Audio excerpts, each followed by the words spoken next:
Hey everyone, welcome to All Things Hidden podcast. I'm your host, Christa Reynolds.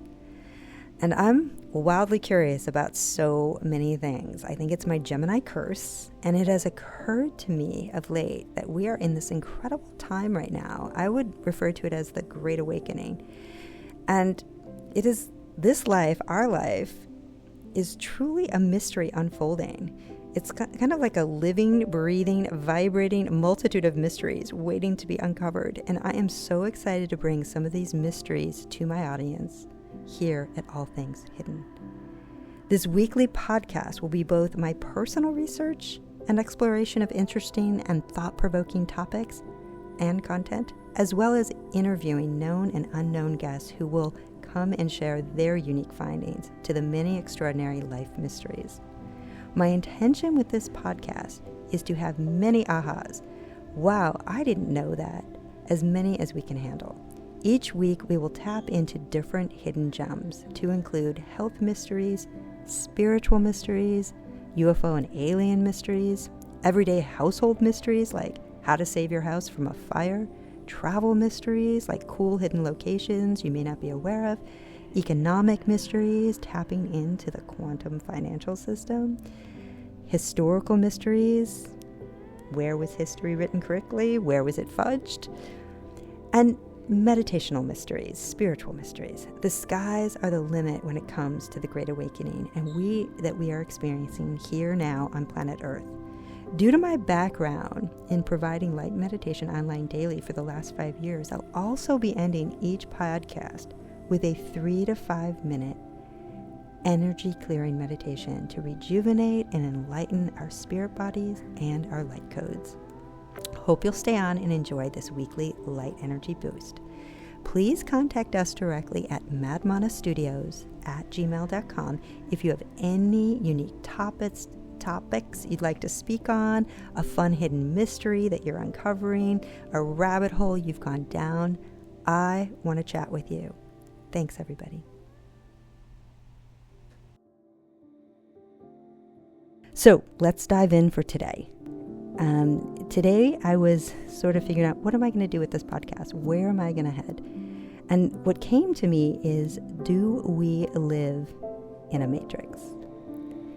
Very interesting. All I had to do was just ask that question, and all of a sudden things started happening. I was kind of blown away by the domino effect of the rabbit holes and weird coincidences that just started once I asked this question.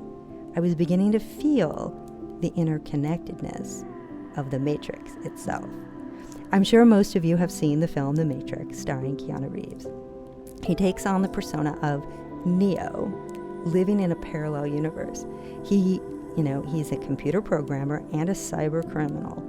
He is also, in the film, he unfolds to believe that he is what is the anagram, or the one, the chosen one for the returning time that we're in right now, depending on your spiritual background or religious affiliation. If you remember, Morpheus in the film tells Neo the truth about the Matrix. It is a simulated world to which humans are connected, a prison for the mind, as stated by Morpheus. While unknown to them, their bodies are used as a power source for a race of sentient machines that, ironically, mankind created. He also tells Neo that the one, the human with the human power to manipulate the Matrix, who has been foretold to end the war between humans and machines, and says that he believes Neo is the one. Now, I want to look at the definition of what is the Matrix generally.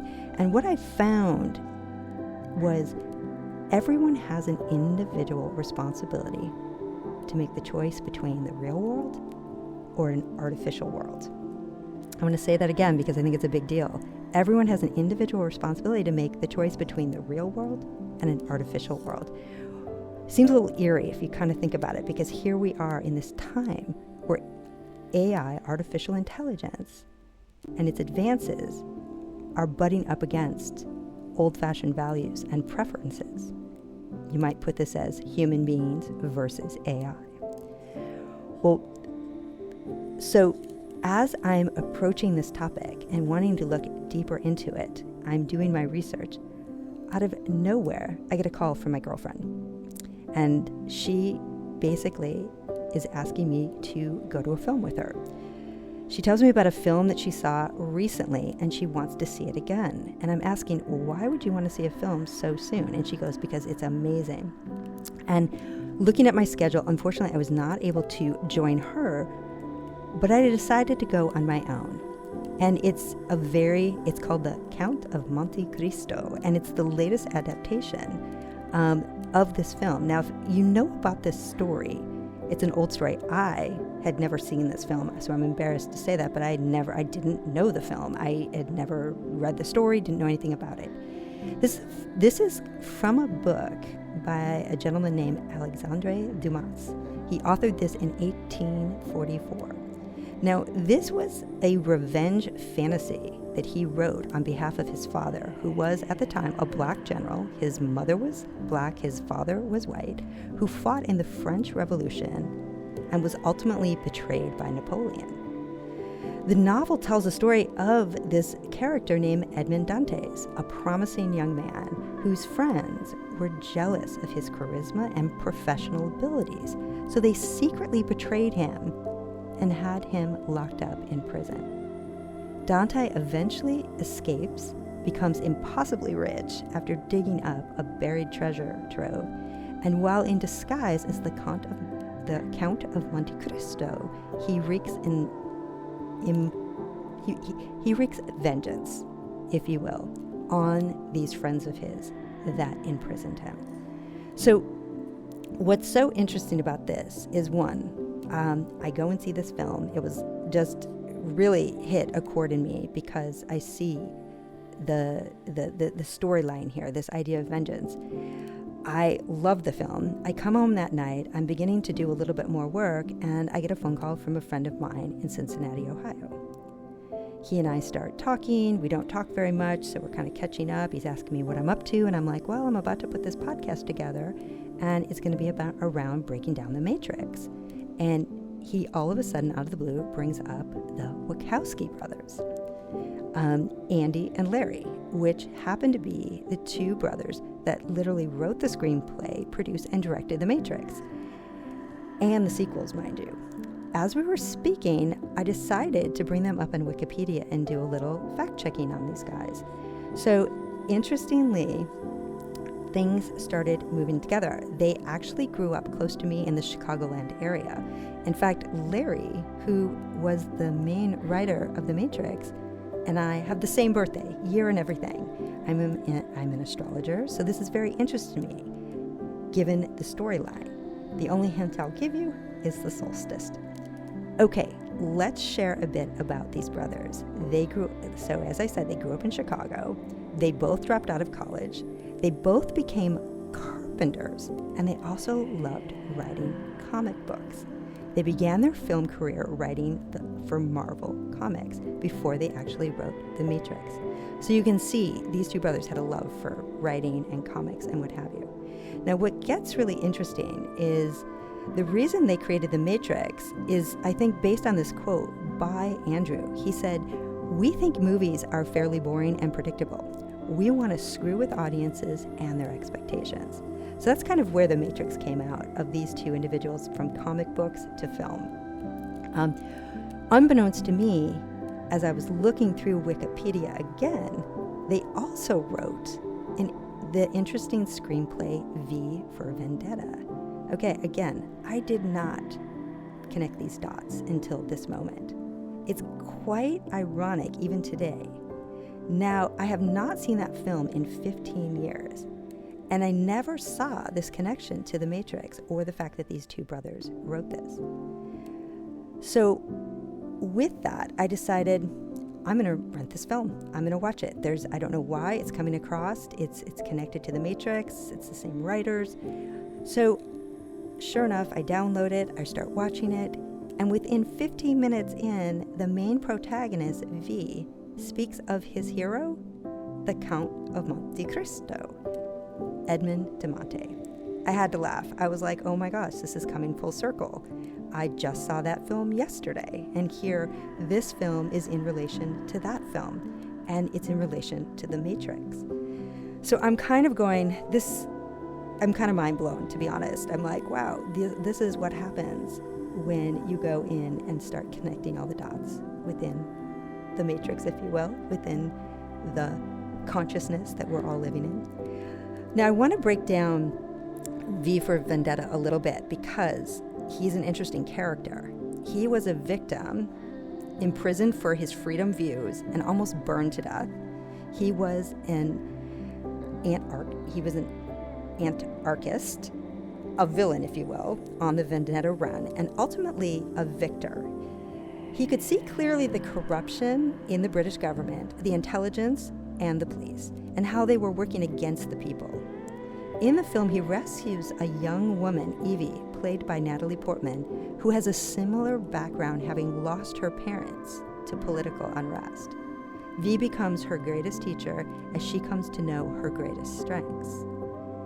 So, now I want to reach in to some of the interesting parallels that these three stories have, which I feel, if we were to watch them like I did in succession, you would start to see what I started to see.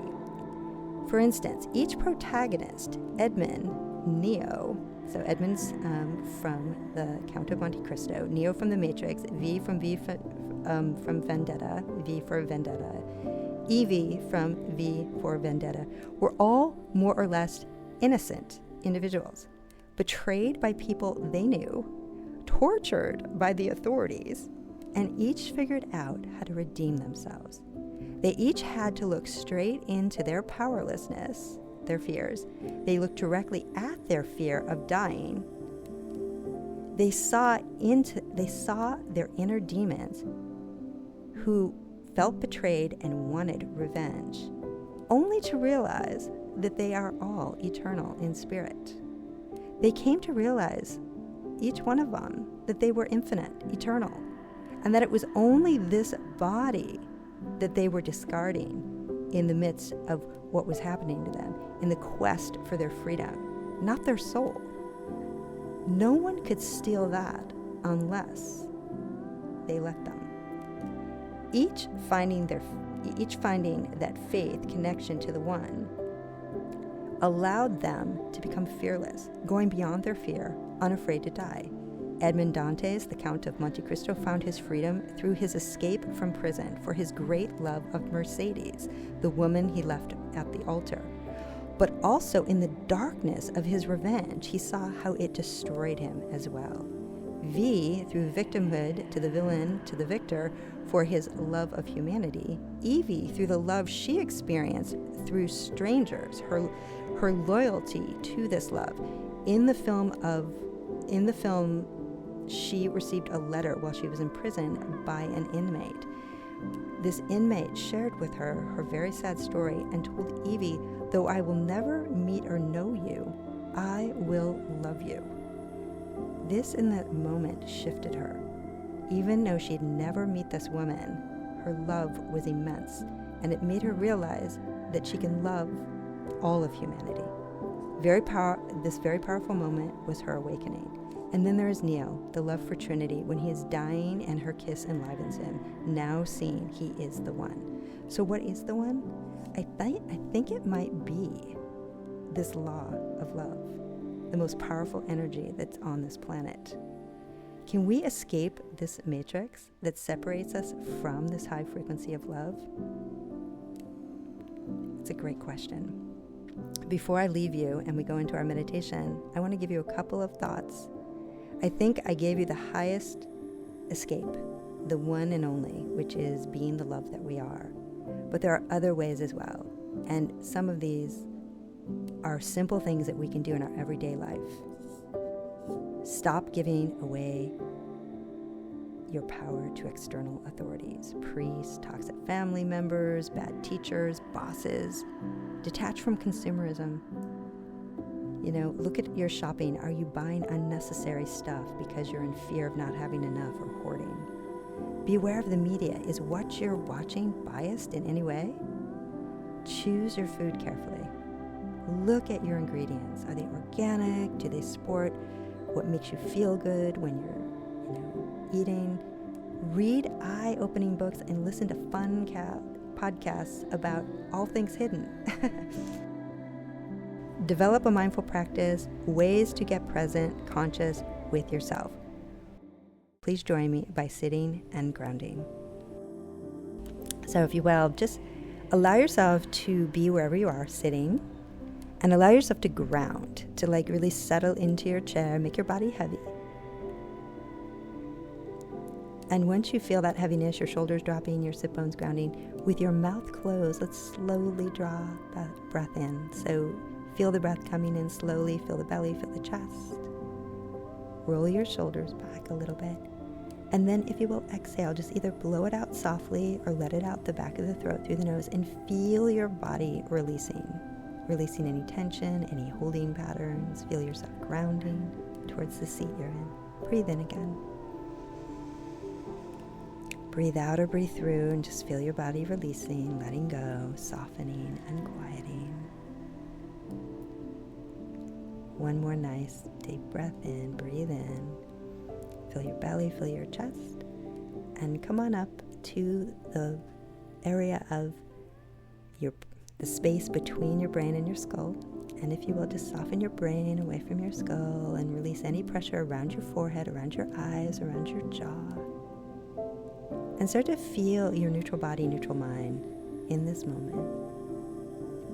And we have a beautiful central channel called the Sushumna. It goes right from the base of where you're sitting, right up through the spine, through the crown of your head.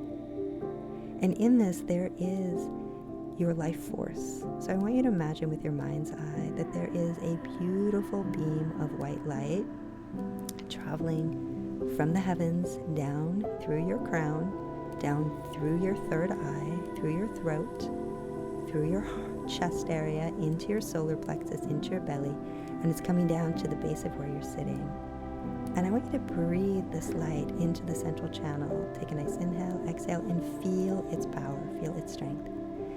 This is beginning to light up each one of your chakras, the 7 chakras that are on the central channel here on the Sushumna. I want you to feel like you're breathing this light into these channels, awakening each one of them at the base. First chakra is at the base, second chakra is at your lower belly, third chakra is at your solar plexus, the fourth is at your heart and lungs, the fifth, which governs your voice, is at your throat and ears, the third eye, and the crown. And now imagine breathing this light into the central channel and now breathing it throughout your body. So feeling it travel through your arms, through your legs, through your body, breathing in. And now I want you to imagine this light going beyond your body, creating a bubble of light around you, above you, below you, on all sides. And allow yourself for a moment to just begin to get nice and quiet and just sit in this bubble of white light, emanating from your central channel, from your presence. Breathing in, breathing through.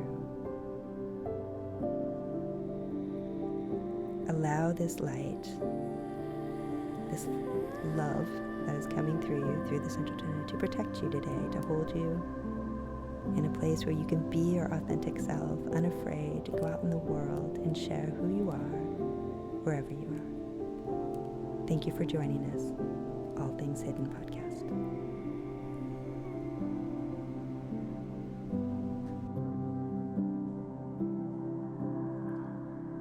For more information on Christa Reynolds and the All Things Hidden podcast, email her at info@allthingshiddenpodcast. And for daily online meditations, also, you can contact her at info@allthingshiddenpodcast.com. Join us again next week for another great episode with Christa Reynolds. This has been a production of Madmana Studios in San Anselmo, California. For more information about podcasting, podcasts, or other content, contact us at Latham, Latham, madmanastudios.com. That's MADMANA studios.com. We'll see you next time.